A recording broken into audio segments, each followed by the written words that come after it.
Hello दोस्तों, तो कैसे हो आप सब लोग। मैं हूँ तुलसी। तो जैसा कि अब सब लोग जानते हैं, जिनका सी टेट है उसमें पूरे 3-4 दिन बचे हैं। आज जिनका पेपर 7 को है उनके पूरे 3 दिन, और जिनका 8 को है उनको 4 दिन। तो अब इन 3-4 दिनों में हमको क्या करना है जिससे हम वो मिस्टेक ना करें जो बाकी लोग करते हैं और उनका सी टेट रह जाता है। तो हम डिस्कस करेंगे उन चीज़ों के बारे में, ऐसी 3 टिप्स के बारे में जिनसे हम अपनी गलतियां करने से रोक सकते हैं। अभी भी टाइम है। जो हम पहले से करते आ रहे थे उसको इम्प्रूव करके हम हमारे नंबर्स को बढ़ा सकते हैं, और हमारा कैसे टाइम मैनेज हो उसको भी हम सही कर सकते हैं। तो आइए बिना देरी के वीडियो स्टार्ट करते हैं। तो अब होगी हमारी टिप नंबर 1, हमको क्या करना है। तो पहली बात तो ये होगी कि जो लोग अभी भी पेडागोजी को समझ नहीं पा रहे हैं, जो लोग अभी भी सी टेट के बारे में कंफ्यूज है कि मुझे तो क्वेश्चन समझने में देर लगती है, टाइम लग जाता है, टाइम निकल जाता है, ये हो जाता है, वो हो जाता है। तो वो लोग अब क्या करेंगे, ये कमी है आपकी समझ की। आप समझ कर नहीं पढ़ रहे हैं, सबसे बड़ी कमी यही है। सीटेट को रट्टा मारकर नहीं कर सकते, सीटेट के कोई भी एग्जाम रट्टा मारकर नहीं कर सकते। कुछ होता है कि हमने ये टॉपिक दिए हैं, पढ़ लिए, और एग्जाम ऐसा नहीं हो पाएगा। इसमें इसमें समझ आधारित पेपर आएगा, समझ आपकी विकसित होनी चाहिए। तो अब समझ विकसित कहाँ से करेंगे 3-4 दिनों में, तो वो मैं बता रही हूँ। सबसे जरूरी चीज़ ये होगी कि आप पॉजिटिव टैग वर्ड्स और नेगेटिव टैग वर्ड्स के बारे में थोड़ा सा एक आइडिया ले लो, जिससे आप कोई भी क्वेश्चन जब पढ़ोगे तो एटलीस्ट तुक्का या आपका सिक्स सेंस जो भी आपका हो, सही से क्वेश्चन कर पाओगे। तो वो टैग वर्ड्स क्या होते हैं मैं बताती हूँ। तो टैग वर्ड्स के बारे में हमको नॉलेज होनी चाहिए। टैग वर्ड्स क्या होते हैं जैसे मैं बताती हूँ। हमने कोई क्वेश्चन पढ़ा, वो है पॉजिटिव, उसके बारे में हमको पॉजिटिव पॉइंट्स ढूंढने हैं।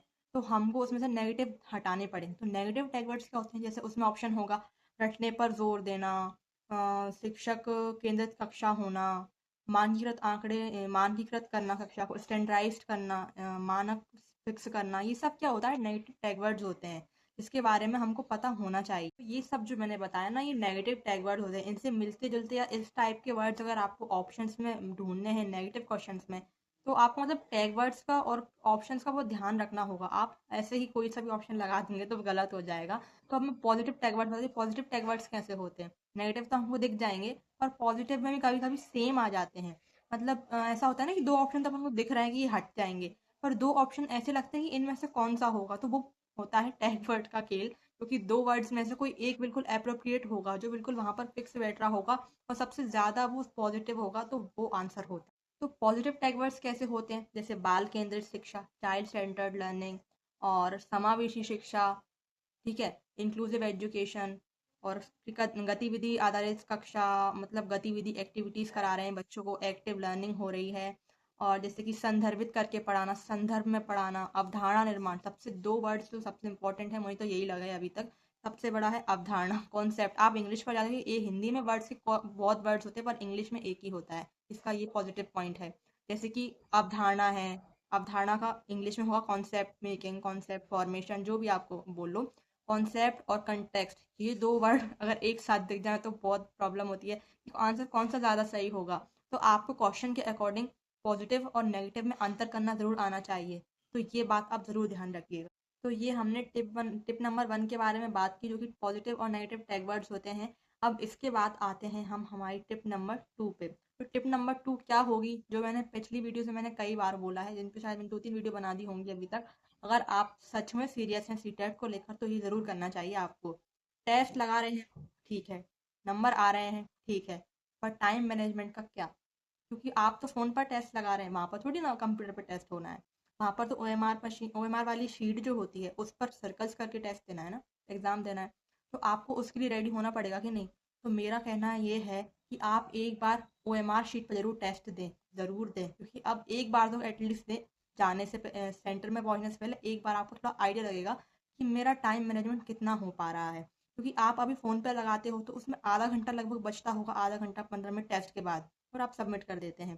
पर ओएमआर पर सर्कल्स करने में ना टाइम नहीं बचता है। मैंने लगाया है टेस्ट, मैंने अभी कुछ 1 महीने पहले 7-8 पेपर निकलवाए थे, तो मैंने उन पे टेस्ट लगाए थे। ये मेरे देखो इतनी शीट्स, इतने टेस्ट मैं दे चुकी हूँ। और मैंने जितना भी देखा है ना, बिल्कुल 5-10 मिनट बचते हैं इसके बाद, 5 या 10 मिनट। और सोचो फिर वहां पर क्या होगा, पहले हमारा जिनका फर्स्ट अटेम्प्ट है वो तो और घबरा जाएंगे ना वहां पे जाके। तो ये सही नहीं होगा। अगर आप एक बार, अभी तक भी नहीं दिया है ठीक है, पर अब तो देना चाहिए। एक बार आप ओएमआर जरूर लगाएं। मेरे सब खत्म हो गए थे, तो मैंने कल ही 3 और निकलवा लिए, 3-4 और निकलवा लिए हैं।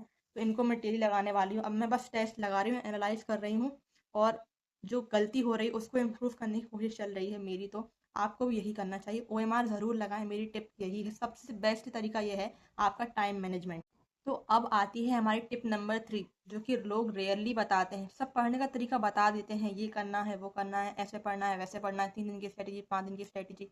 स्ट्रैटेजी सब फॉलो हो गई, तैयारी सब हो गई, पर एक दिन की वजह जिसके लिए हम इतना पढ़ रहे हैं, इतना सब कुछ कर रहे हैं, अगर हम वही दिन खराब कर देंगे तो हमारा एग्जाम ही बिगड़ जाता है। ये मैंने एक्सपीरियंस किया, इसलिए मैं आपको सजेस्ट कर रही हूँ कि एग्जाम वाले दिन आपको क्या करना है। मतलब वहां पर कभी कभी कुछ लोग कुछ क्या, मैं ऐसा हो चुका है मेरे साथ, इसलिए मैं बता रही हूँ कि वहाँ जैसे एग्जाम सेंटर में गए, वहाँ की पूरी प्रोसेसिंग, पूरी सिस्टम की सब कुछ होने के बाद जब हम सेंटर में एग्जाम स्टार्ट होने वाला होता है, उस टाइम का जो हेसिटेशन लेवल होता है, हो क्या ही बताऊं, इतनी घबराहट होती है। मतलब आधा पेपर तो पूरे हेसिटेट होने में ही खराब हो गया था मेरा। मैंने वर्ग 3 का दिया था मेंस, इसका प्रीलिम्स मेरा निकल गया था, मेंस के टाइम पे पूरा सिलेबस चेंज कर दिया था। उसकी टेंशन में मैंने आधा पढ़ पाया और आधा नहीं, और जितना पढ़ा उसको भी मैंने वहाँ हेसिटेशन में सारा बिगाड़ दिया। फिर पेपर में साइंस टफ थी भैया। साइंस तो मतलब मेरा लेवल साइंस का नहीं रहा, एवरेज थी मैं साइंस में, बिल्कुल एवरेज से नीचे। तो साइंस में मेरे नंबर बिल्कुल गए आए और उसमें आ गई फिजिक्स ज़्यादा। तो मैंने वहाँ पे घबरा कर जो आ रहा था वो भी बिगाड़ दिया। तो ये नहीं करना है, वहाँ पर आपको बिल्कुल घबराना नहीं है। जो नहीं आ रहा है उसको एक टाइम पॉज कर दो, कुछ देर बाद करना, पर जो आ रहा है उसको प्लीज़ अच्छे से करना। क्योंकि जो आ रहा है पहले वो करेंगे तो जो बच रहा है उसका भी हो ही जाएगा। कुछ ऐसा नहीं कि हम एक बार में सब सही कर देंगे, एक बार में सब सही सही को गलत भी कर सकते हैं अगर हम घबरा गए तो। तो आपको अपने आप को काम शांत रखना है एग्जाम वाले दिन, और आने जाने के एक दिन पहले आप कुछ नहीं पढ़ेंगे। सबसे इम्पोर्टेंट, अगर आप तब भी पढ़ते हैं तो आपका हेसिटेशन लेवल, घबराहट और बढ़ जाती है। क्योंकि हमको लगता है कि अरे ये नहीं पढ़ा, अरे वो नहीं हुआ, अब मेरा क्या होगा, एग्जाम में ये आ गया तो क्या। तो वो सब जो टेंशन होती है ना, वो बिल्कुल एग्जाम के पहले पढ़ने से भी होता है, तो वो भी नहीं करना है। तो अब आपको उस दिन जाकर, जाने से पहले आपको क्या करना है, लाइट खा के जाना है। इतना लाइट भी नहीं कि आपको वहां पे भूख लग गया है, पर इतना हैवी नहीं कि वहां आपको नींद आ जाए। क्योंकि आपको उतना ही खा के जाना है जितने आपके लिए है, वो सफिशियंट है, उससे भी थोड़ा कम। क्योंकि वहां पर बहुत टाइम हो जाता है, 2.5 घंटे का पेपर होता है, 1 घंटा बाहर का और 1 घंटा अंदर का, अब आप ही जोड़ लीजिए कितने घंटे हो गए हैं। तो इसलिए वहां पर नींद ना आए, और एक बॉटल ज़रूर ले जाएँ पानी की। और एक इम्पोर्टेंट चीज़ और, जो कि कई बच्चों का पेपर आते हुए बिगड़ जाता है, वॉशरूम।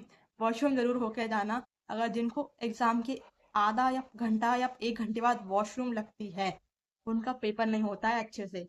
वो उनका पूरा पेपर बिगाड़ता है। मेरी एक फ्रेंड का ये हाल हुआ था। उसने बोला मेरे सब आ रहा था, सब हो रहा था, बस मुझे घबराहट होने लगी थी, मैं जा नहीं पा रही थी और मेरा पूरा पेपर बर्बाद। तो आपको ये नहीं करना है। आप 1 घंटा जो पहले वहाँ पर सब प्रोसेसिंग वगैरह होती है, उस टाइम वॉशरूम, पानी, खाना जो भी सब करना है, कि एग्ज़ाम के बीच में दिक्कत ना हो, ये ज़रूर करना है। तो ये थी मेरी 3 टिप्स जिनसे आपका एग्ज़ाम अच्छे से होगा, बिना टेंशन के होगा, और तैयारी नहीं भी है, उतनी नहीं है, ठीक है, पर कोशिश तो करना है। Best of the luck for your exam.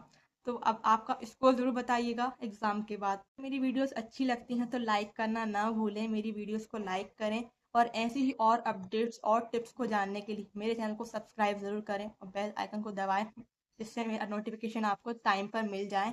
और कोई डाउट हो, कोई क्वेरी हो, तो आप मुझे कमेंट सेक्शन में ज़रूर बता सकते हैं।